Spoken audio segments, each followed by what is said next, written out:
श्री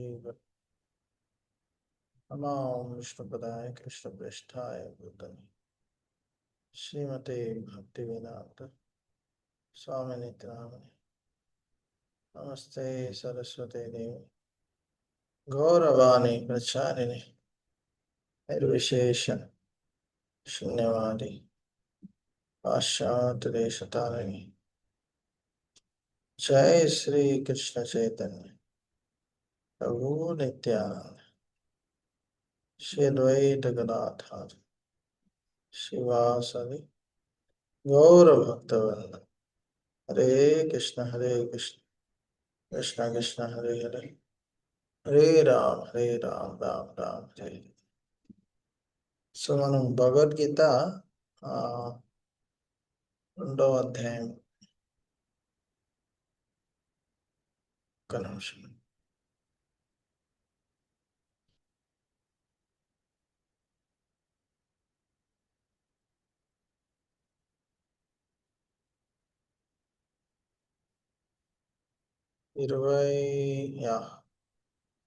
ఇరవై నాలుగు 44 శ్లోకాలు చర్చించుకున్నాం. ఇప్పుడు 45వ శ్లోకం నుంచి మనం ముందుకు వెళ్దాం.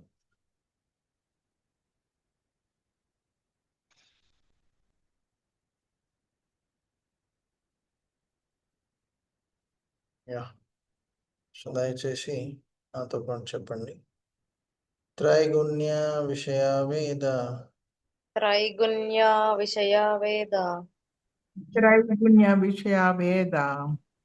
అందరూ ఒకేసారి చెప్పడానికి ప్రయత్నం చేయండి. నిస్త్రైగుణ్యో భవార్జున నిస్త్రైగుణ్యో భవార్జున నిర్ద్వంద్వో నిత్య సత్వస్థో నిర్ద్వంద్వో నిత్య సత్వస్థో నిర్యోగక్షేమ ఆత్మవాన్ నిర్యోగక్షేమ ఆత్మవాన్. చదవండి. అనువాదం. వేదముల ప్రధానముగా త్రిగుణములకు సంబంధించిన విషయములను గూర్చి చర్చించును. ఓ అర్జున, నీవు ఈ త్రిగుణములకు అతీతుడవు కమ్ము. సుఖదుఖాది ద్వంద్వముల నుండి మరియు యోగక్షేమముల నేడి చింతల నుండి విడివడిన వాడివై ఆత్మనిష్ఠుడవు కమ్ము. భాష్యము. భౌతిక కార్యములన్నీయును త్రిగుణములతో కూడిన కర్మలతో మరియు ఫలములతోనూ కూడి ఉండును. భౌతిక జగత్తున బంధములను కలిగించు కామ్య సకామ ఫలములను పొందుటకే అవి ఉద్దేశింపబడినవి. వేదములు సామాన్య మానవులను ఇంద్రియ తృప్తిని కోరు స్థితి నుండి ఆధ్యాత్మిక స్థితికి క్రమముగా ఉద్ధరించుట కొరకై ఉపయోగపడు సకామ కర్మలను ఎక్కువగా ఉద్దేశించును. శ్రీకృష్ణ భగవానునికి మిత్రునిగా మరియు శిష్యునిగా అర్జునుడు వేదాంత తత్వము యొక్క ఆధ్యాత్మిక స్థితికి ఎదగవలసినదిగా ఇక్కడ ఆదేశించబడెను. బ్రహ్మ జిజ్ఞాస లేదా పరబ్రహ్మమును గూర్చిన ప్రశ్నలే ఆ వేదాంత తత్వము యొక్క ఆరంభంలోని అంశము.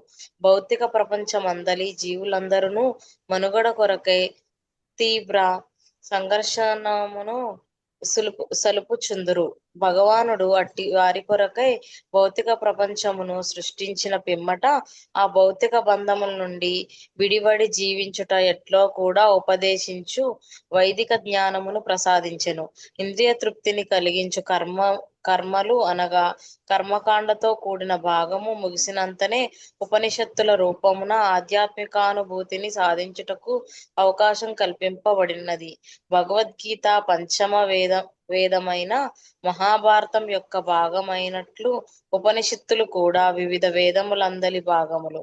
ఈ ఉపనిషత్తులు ఆధ్యాత్మిక జీవితారంభమును సూచించును. భౌతిక దేహము నిలిచినంత కాలము కర్మలు మరియు త్రిగుణములకు సంబంధించిన ఫలితములు కూడా నిలిచి ఉండును. కనుక మానవుడు సుఖదుఖములు, శీతోష్ణము వంటి ద్వంద్వములను సహించుట అభ్యసింపవలెను. అట్టి ద్వంద్వ సహనముచే లాభ నష్టములందు కలత పొందకుండా నుండవలెను. శ్రీకృష్ణుని సత్సంకల్పమై మానవుడు పూర్తిగా ఆధారపడినప్పుడు అట్టి ఆధ్యాత్మిక స్థితి సంపూర్ణ కృష్ణ చైతన్యం నందు సిద్ధింపగలదు. సో ఇక్కడ ఏం చెప్తున్నారు?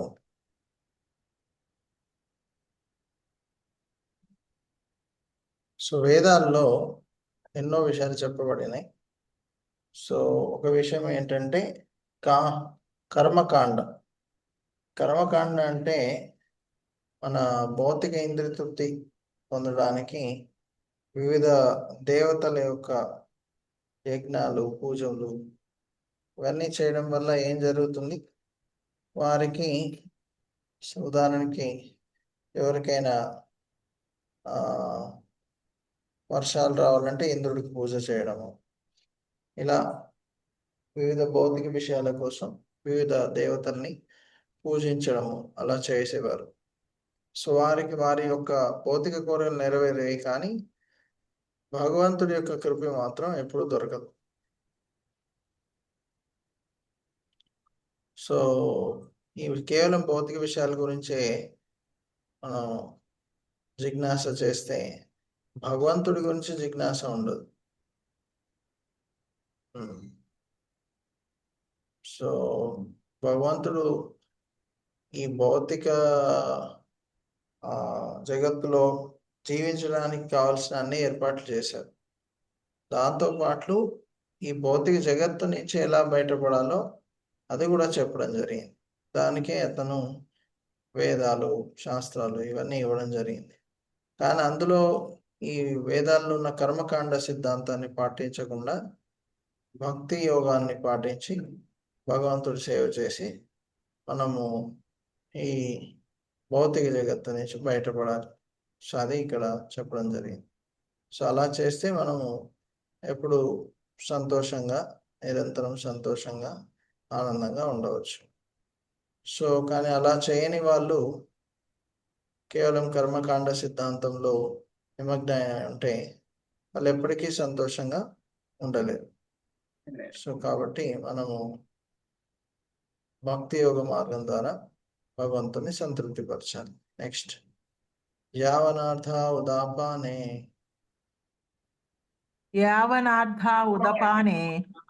సర్వతా సంప్లుతోదకే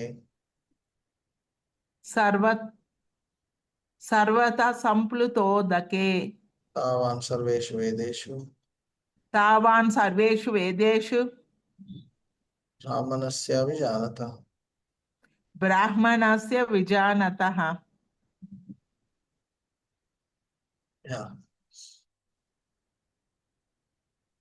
ఎవరైనా చదవండి. చదవని వారికి first chance.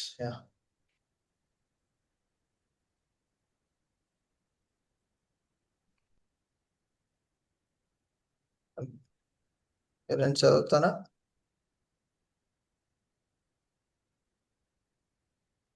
Hare Krishna. Sound రావట్లేదు. హరే కృష్ణ గురువు గారు. చదవండి. చిన్న బావిచే వనకూడే సమస్త ఉపయోగాలు పెద్ద జలాశయంతో వెంటనే సిద్ధిస్తాయి. అదే విధముగా వేదాల సమస్త ఉపయోగాలు వాటి వెనక ఉన్నట్టు ఉద్దేశంను ఎరిగిన వానికి సిద్ధిస్తాయి. భాష్యం: వేద వాంగ్మయంలోని కర్మకాండ విభాగంలో పేర్కొనబడిన ఆచార కర్మలు, యజ్ఞాలు క్రమంగా ఆత్మానుభూతి వృద్ధిని ప్రోత్సహించడానికే ఉద్దేశించబడ్డాయి. ఇక ఆత్మానుభూతి ఉద్దేశం భగవద్గీతలోని 15వ అధ్యాయంలో స్పష్టంగా చెప్పబడింది. సమస్తానికి అధి కారణమైనట్టు శ్రీకృష్ణ భగవాన్ని తెలుసుకోవడమే వేదాధ్యయనం యొక్క ఉద్దేశ్యం.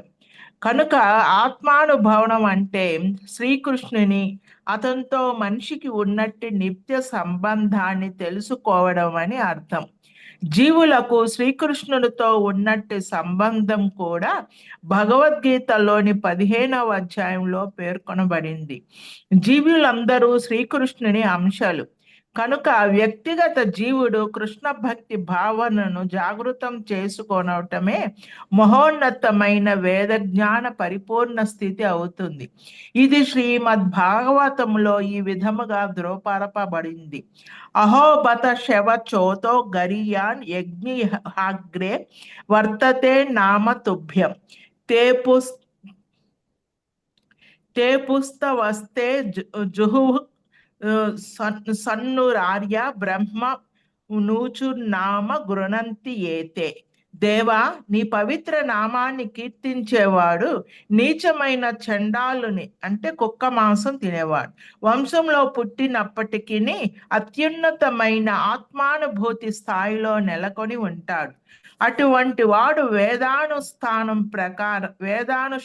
ప్రకారం అన్ని రకాలైన తపస్సులను యజ్ఞాలను చేసిన వాడే. అన్ని తీర్థాల్లో స్నానం చేసిన తరువాత పలుమార్లు వేద వాంగ్మయాన్ని అధ్యయనం చేసిన వాడే అవుతాడు. అట్టి వ్యక్తి ఆర్య వంశంలో ఉత్తముడిగా పరిగణించబడతాడు.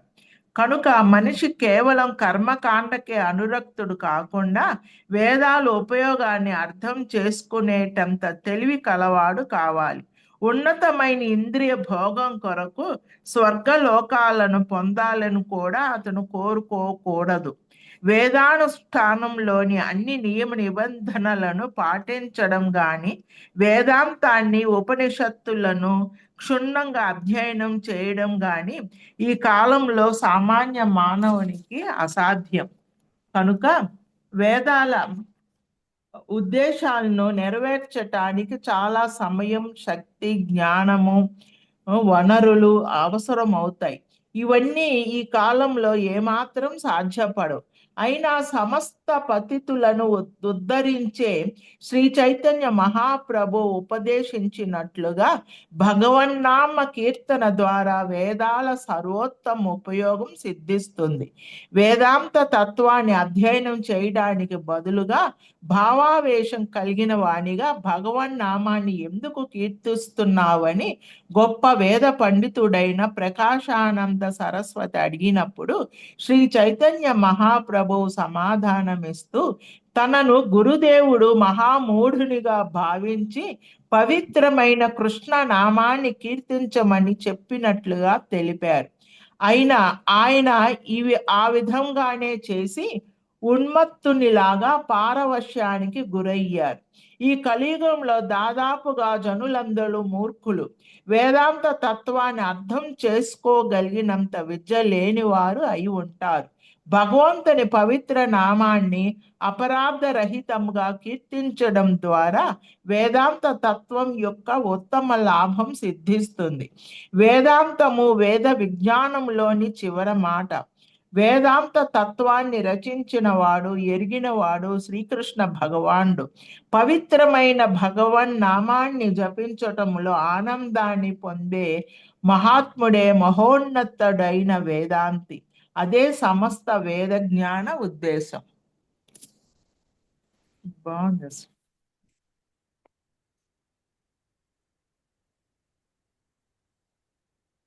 హరే కృష్ణ.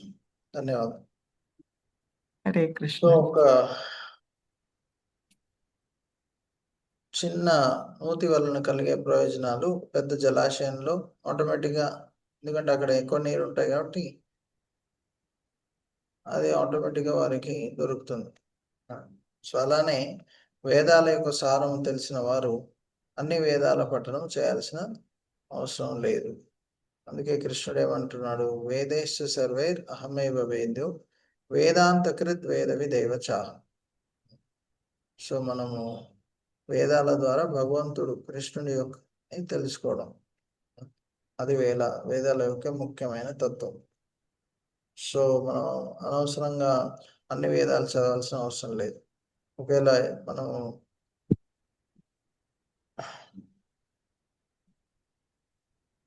సో అది చాలా ముఖ్యమైనది. సో దాన్ని మనము అంటారు మర్చిపోకూడదు. చాలా ముఖ్యమైన అంశం. సో ఒకసారి బృందావనంలో ప్రభుపాదుని కలవడానికి చాలామంది వేదాల పఠనం చేసిన వారు వచ్చారు. ప్రభుపాద వారిని అడుగుతారు, ఈ వేదాల యొక్క సారం ఏంటి, మీకేం అర్థమైందని అడుగుతారు. సో దేవాది దేవుడు ఎవరు అని వారిని ప్రశ్న అడగడం జరుగుతుంది. సో వారు ఏం చెప్తారంటే యాక్చువల్గా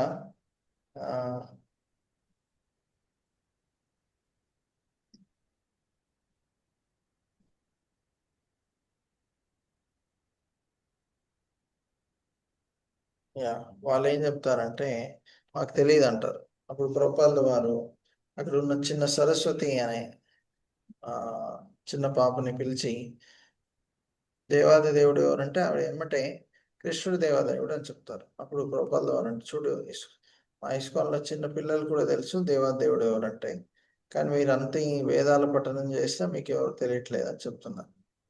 సో భగవంతుడి యొక్క సేవ ఎంత శక్తివంతమైనదంటే అన్ని మనము ఎంత పాపాత్ములైనా వారు ఆ పాపాల నుంచి బయటపడి భగవంతుడి సేవ చేయవచ్చు. సో వారు అన్ని తీర్థ స్థలాల్లో స్నానం ఆచరించినట్టే, వేద గ్రంథంలోని ఎన్నోసార్లు అధ్యయనం చేసినట్టే, ఎన్నో తపస్సులు యజ్ఞాలు చేసినట్టే. సో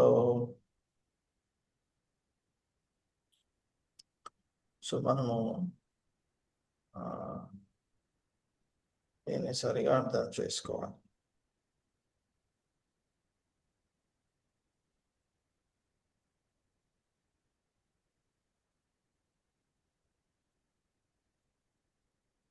సో వేదాంతాన్ని చదవడానికి కొందరు ప్రయత్నం చేస్తారు.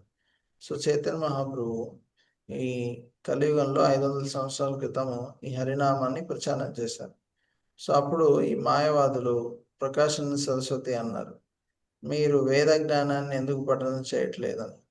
సో అప్పుడు చైతన్య మహాప్రభు వారి గురువు ఏం చెప్పారు, మీరు హరినామం సంకీర్తన చేస్తే చాలు, కలియుగంలో వేదాంతాన్ని చదివే జ్ఞానము బుద్ధి మనకు లేదు, కాబట్టి ఈ హరినామం చేస్తే చాలు అని చెప్పడం జరిగింది.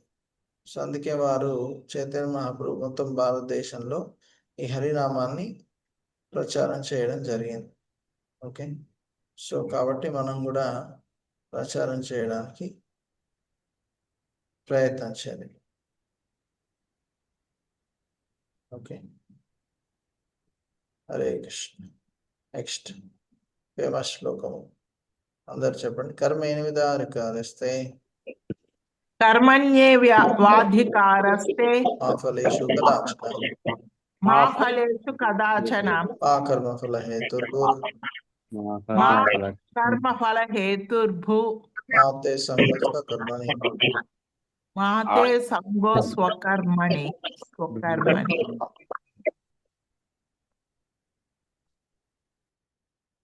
చదవండి.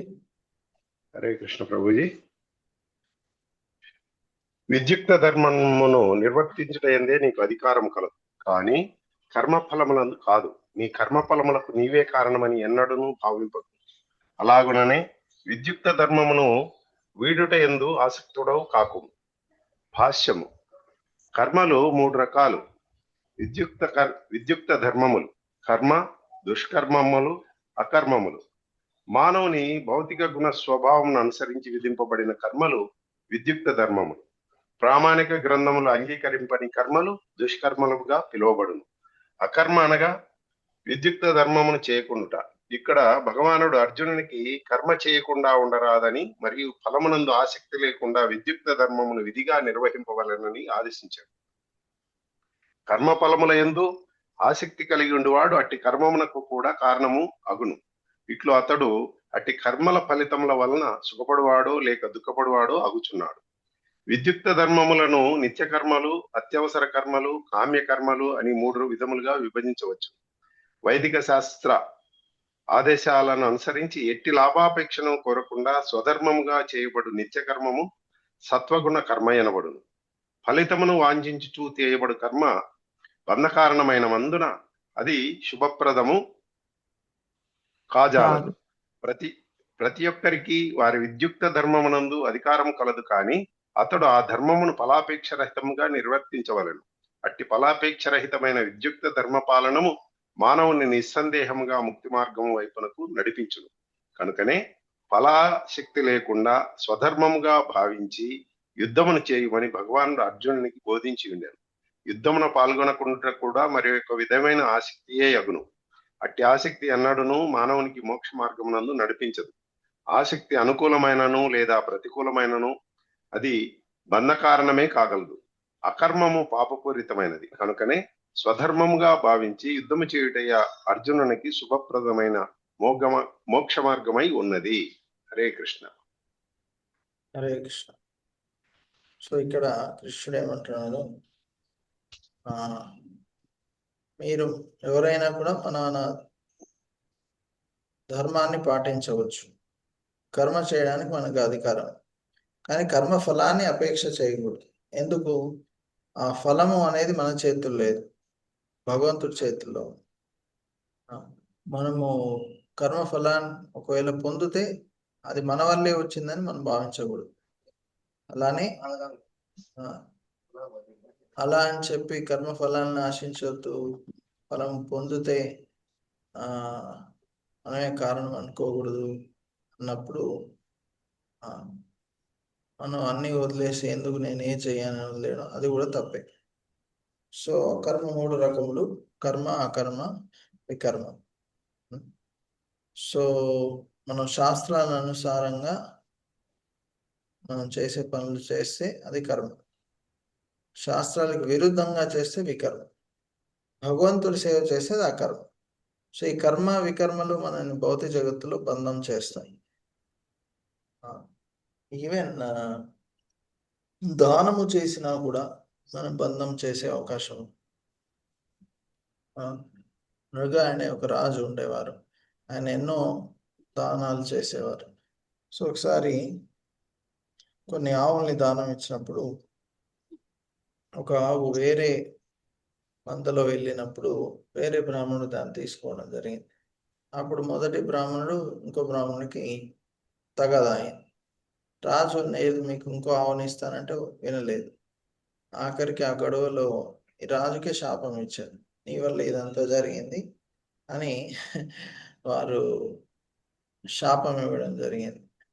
సో అతను మరుసటి జన్మలో ఒక పెద్ద బల్లిగా దుబాయ్లో జన్మిస్తారు. సో తర్వాత కృష్ణుడి చేత వారు మోక్షాన్ని పొందుతారు. ఎందుకు? వేరే ఒక భక్తుడికి మందిరానికి కట్టడానికి డబ్బులు ఇవ్వడం జరిగింది. సో అందుకే అతను దీవించాడు, కృష్ణయర్మతి అస్తు అని. సో ఇలా అకర్మ చేయడం వల్ల అతను బతికి బయటపడ్డాడు. సో దీన్ని మనం గ్రహించవలసి ఉన్నది. ఓకే, సో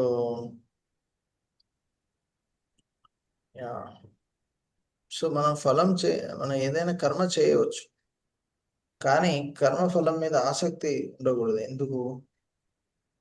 ఎందుకు అంటే అది మన చేతుల్లో లేదు. కర్మఫలం అది మనం గ్రహించకుండా మన చేతుల్లో ఉందని అనుకుంటే పెద్ద తప్పు. భగవంతుడి చేతుల్లో మనం వ్యాపారం చేస్తాం, కానీ అది సరిగా నడుస్తుందో లేదో అది భగవంతుడి చేతిలో. ఇప్పుడు కోవిడ్ సమయంలో ఎన్నో వ్యాపారాలు ఫెయిల్ అయ్యాయి, కొన్ని బాగా నడిచాయి. సో మన కర్మానుసారంగా భగవంతుడు ఏర్పాటు చేయడం జరిగింది. సో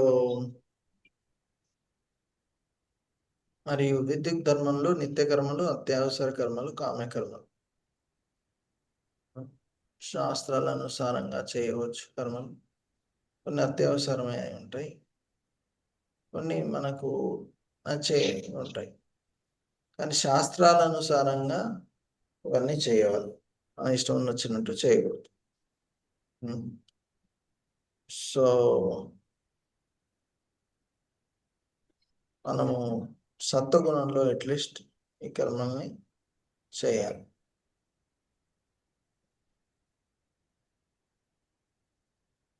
సో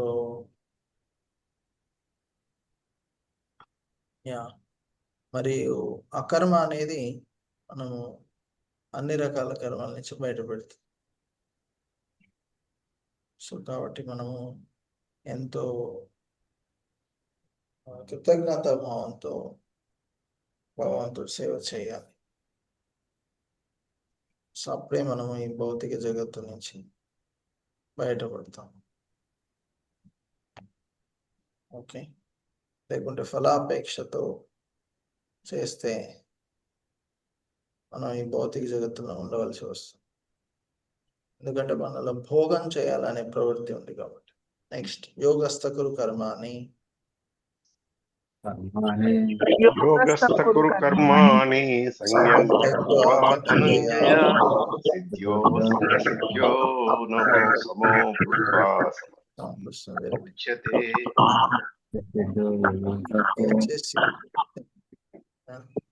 సిద్ధ్యా సిద్ధ్యో సమో భూత్వా సిద్ధ్యా సిద్ధ్యో సమో భూత్వా యోగ యుజ్యతే. సమత్వం యోగ ఉచ్యతే.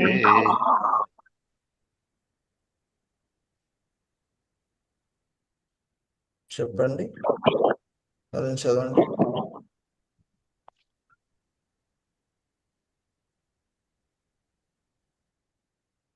హరే కృష్ణ.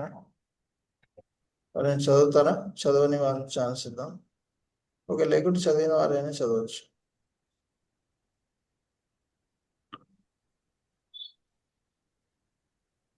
ఓ ధనంజయ, జయాపజయములందు ఆసక్తిని విడనాడి సమభావంతో నీ విద్యుత్ ధర్మాన్ని నిర్మించము. అట్టి సమభావమే యోగమనను. భాష్యం చదవమంటారండి? భాష్యం. ఆ, హరే కృష్ణ గురుగారు. యోగంలో వర్తించమని అర్జునుతో శ్రీకృష్ణుడు చెప్తున్నాడు. ఇక ఆ యోగం అంటే ఏమిటి? నిరంతరం కలతబెట్టే ఇంద్రియాలను నిగ్రహించి మనస్సును పరబ్రహ్మంపై లగ్నం చేయడమే యోగం. మరి పరబ్రహ్మం ఎవరు? పరబ్రహ్మం భగవంతుడే. సాక్షాత్తుగా అతడే యుద్ధం చేయమని చెప్తున్నాడు కనుక అర్జునునికి యుద్ధ ఫలితాలతో ఎటువంటి సంబంధం లేదు. లాభము లేదా జయము అనేవి కృష్ణునికే సంబంధించిన విషయాలు. కృష్ణ ఆదేశానుసారం పని చేయమని మాత్రమే అర్జునికి ఉపదేశించబడింది. కృష్ణ ఆదేశ పాలనమే నిజమైన యోగం. కృష్ణ భక్తి భావన అని పిలువబడే విధానంలో ఇది ఆచరింపబడుతుంది. కేవలం కృష్ణ భక్తి భావన ద్వారానే మనిషి స్వామ్య భావనను విడిచిపెట్టగలుగుతాడు. మనిషి కృష్ణ దాసుడు లేదా కృష్ణ దాసునికి దాసుడు కావాలి. కృష్ణ భక్తి భావనలో విధి నిర్వహణకు ఇదే సరి అయిన మార్గం. అదే అతనికి యోగంలో పనిచేయటానికి తోడ్పడుతుంది. అర్జునుడు క్షత్రియుడు. అతడు నిజానికి వర్ణాశ్రమ ధర్మ విధానంలో నెలకొని ఉన్నాడు. వర్ణాశ్రమ ధర్మ పద్ధతిలో విష్ణు ప్రీతియే పూర్ణ లక్ష్యమని విష్ణు పురాణంలో చెప్పబడింది. స్వీయ సంతృప్తి భౌతిక జగత్తులో నియమం. కానీ మనిషి తనను సంతృప్తి పరచుకోవడమే కాక శ్రీకృష్ణుణ్ణి సంతృప్తి పరచాలి. శ్రీకృష్ణుని సంతృప్తి పరచనిదే అతడు వర్ణాశ్రమ ధర్మ నియమాలను చక్కగా పాటించలేడు. కృష్ణుడు చెప్పినట్లుగా నడుచుకొమ్మని అర్జునునికి పరోక్షంగా బోధించబడింది. హరే కృష్ణ అండి. సో భౌతిక జగత్తులో జయము అపజయం అనేది నడుస్తూనే ఉంటుంది. సో దాన్ని గురించి ఆలోచించకుండా మన కర్మని చేయాలని ఇక్కడ చెప్పబడుతుంది. సో అర్జునుడు గెలుస్తానో లేదో అని, లేకుంటే ఎలా బంధువులను చంపుతానో దీని గురించి ఎక్కువ ఆలోచిస్తున్నాడు. సో కృష్ణుడు ఏమంటున్నాడు? అలా భయంకపడకుండా నీ ధర్మాన్ని నువ్వు పాటించు, యుద్ధం చేయని చెప్తున్నారు. భగవంతుడిని మనం సంతృప్తిపరచడానికి ప్రయత్నిస్తే అది భగవంతుడి పట్ల ప్రేమ. మన ఇంద్రియాలని భోగం సంతృప్తిపరచడానికి ప్రయత్నం చేస్తే అది కామం అవుతుంది. సో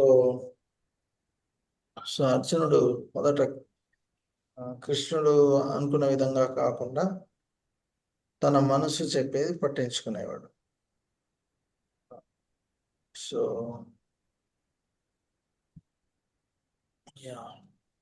కానీ ఆఖరికి ఏమైంది?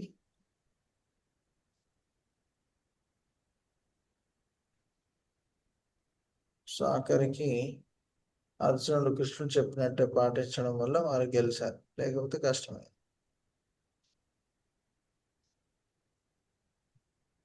ఓకే, సో ఇక్కడితో ముగిద్దాం. సో మనము ఈ భగవద్గీతను రోజు చదివి దాన్ని అర్థం చేసుకొని పాటించడానికి ప్రయత్నం చేయాలి. మీరందరూ రోజు రెగ్యులర్గా జాయిన్ అవుతున్నారు, చాలా మంచిది. కానీ దాన్ని పాటించడం అంటే హరే కృష్ణ మంత్రం జపం చేయడం, ఇలా మనము భగవద్గీత పఠనం చేయడం, ఇవన్నీ కూడా చాలా ముఖ్యం. సో దీన్ని మనము మర్చిపోకూడదు. హరే కృష్ణ హరే కృష్ణ కృష్ణ కృష్ణ హరే హరే, హరే రామ రామ రామ హరే హరే.